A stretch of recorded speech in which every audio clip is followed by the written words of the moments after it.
Aerosol, The Science and Application of Aerosol Therapy by Bruce K. Rubin. Aerosol therapy has been used for thousands of years. The smoke-burning compounds has been long inhaled for enjoyment in therapy. As but one example, asthma cigarettes containing datura stramonium, an anticholinergic, were available for purchase up until the 1970s. The modern era of aerosol therapy began in 1778 with Dr. John Mudge and the Mudge inhaler, as you see here in the picture before you. As a young lad, I worked at a auto body supplier paint shop, and we used plenty of products from this company 3M. What's most interesting, just over 50 years ago, Charlie Thiel, colleagues at the Rikers Laboratory now, which is known as 3M, invented the pressurized meter dose inhaler, MDI, after Susie Mason, the daughter of Riker vice president, asked, "Why can't you make my asthma medicine like your hairspray, Daddy?"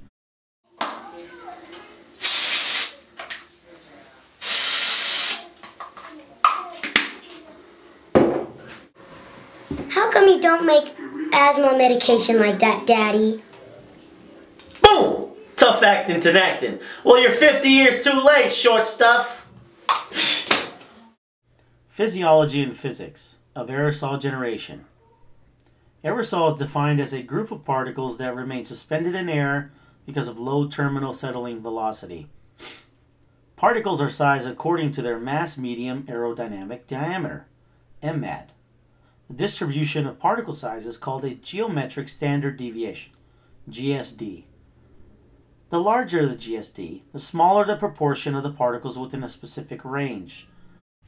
In general, we refer to respirable particles as those with an MAD between 0.5 and 5 UM.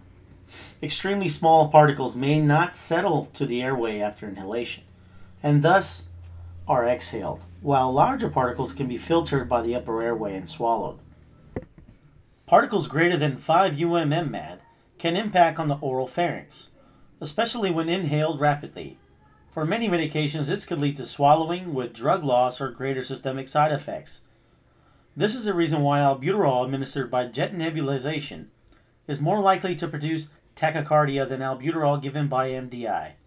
For medications such as inhaled corticosteroids, oral impaction can lead to candidiasis. Therefore, although it is possible to administer corticosteroids by jet nebulization, this is less efficient than the corticosteroids given by MDI. Crying is a prolonged exhalation with an extremely short and fast inhalation when the child catches his breath. This is the opposite of an effective breathing maneuver, and many studies have shown that crying dramatically decreases the amount of medication that is delivered to the child. Another common misconception is medication can be effectively delivered by a blow-by. In a blow-by delivery, a cloud of medicine is aimed toward the child's face, generally using a tube or a face mask. The excuse for doing this is the belief that a child is less likely to cry with blow-by administration than with a tightly fitting mask.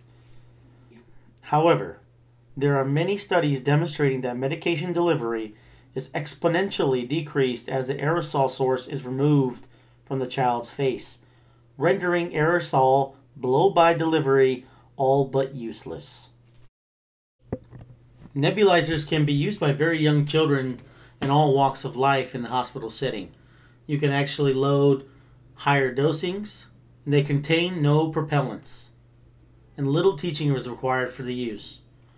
Some disadvantages to nebulizers are they are less portable than MDIs and DPIs, they are more time-consuming to use appropriately and clean after using, the equipment requires maintenance, most nebulizers require a power source. A higher concentration of medication and additional equipment are needed. Nebulized therapy is more expensive than some therapies given by MDI or DPI. Jet nebulizer therapy produces a polydispersed aerosol with greater GSD than MDI or DPI, leading to medication waste. Dry powdered inhalers. Medication given by DPI needs to be degraded to form an appropriate particle size for inhalation. For this to happen, there has to be a rapid inspiratory flow, usually between 30 to 60 liters per minute, depending on the device.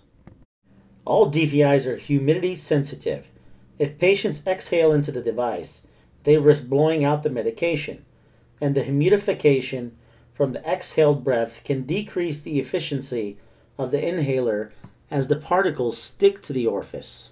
And MDI has not changed much in the last 50 years. It is a marvel of engineering science, containing a value that allows a metering of the drug, an actuator boot to trigger the medication and direct it towards the mouth, and medication formulation which contains a propellant, excipients, and the medication. Although it has been suggested that the flotation pattern of the canister in the water can be used to determine the amount of medication that remains, not only is this unreliable, but often the valve will clog with water, making it impossible to use the canister. Many patients shake their canister to feel or hear how much medication remains. However, if patients rely on this method, they will use the canister for weeks after it's depleted of medication, putting them at risk for asthma flare-ups. The most accurate way to know when a canister is depleted is to use a dose counter, which decrements each time the canister is actuated.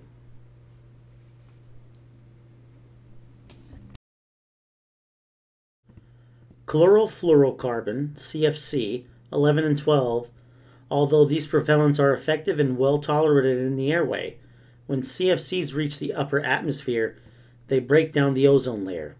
In September of 1987, a group of countries met in Canada and developed the Montreal Protocol, a treaty.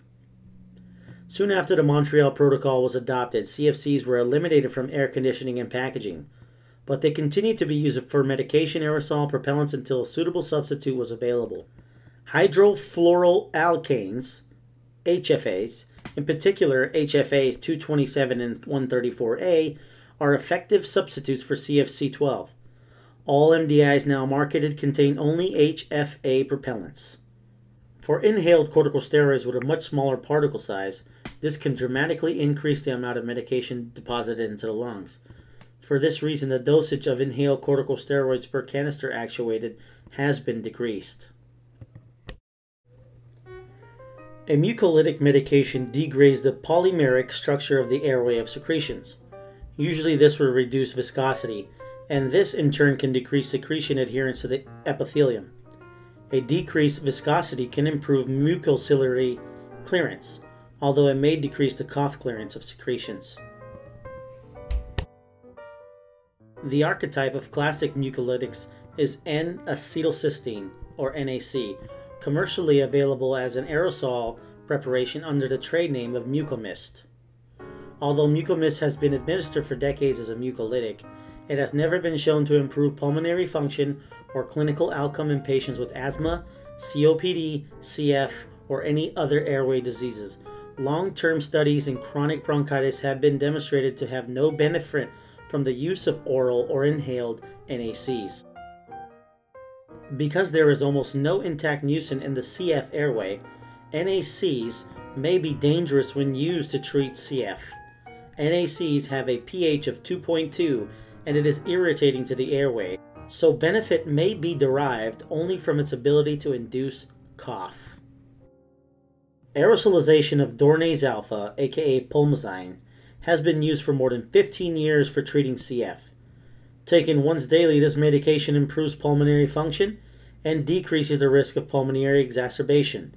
Other peptide mucolytics are being developed, such as thymosin, beta-4, which can break down the F-actin network and is synergistic with Dornase alpha in vitro.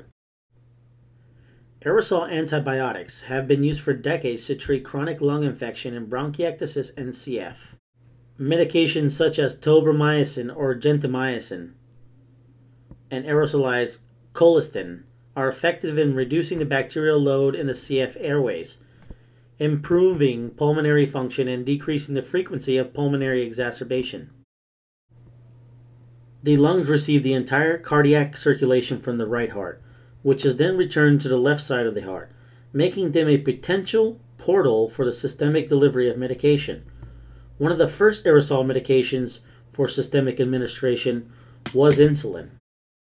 When inhaling aerosol particles of insulin, They must be ultrafine, an MMAD of less than 2 UM, and have a small GSD to maximize the alveolar deposition. Furthermore, the lungs should be healthy so that there is not an excess amount of secretions impairing delivery. Immunizations by children have not been very well received. Nasal administrations, on the other hand, have.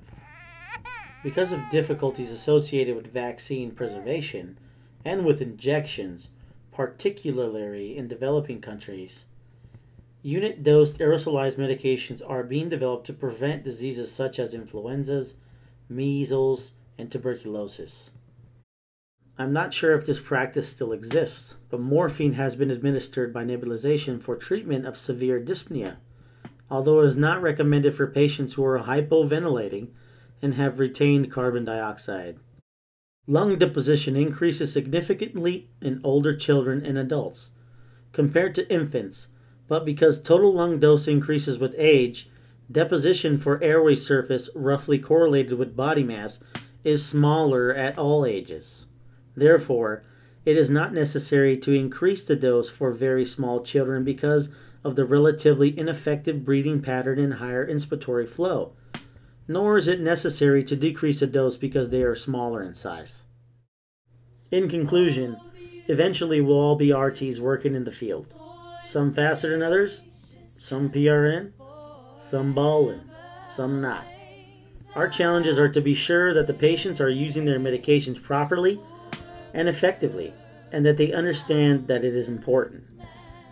While pharmacologists strive to make better medications, and engineers are constantly improving delivery devices, it is the therapist who has the most difficult task: to make a better patient by teaching them to understand and use their medications effectively.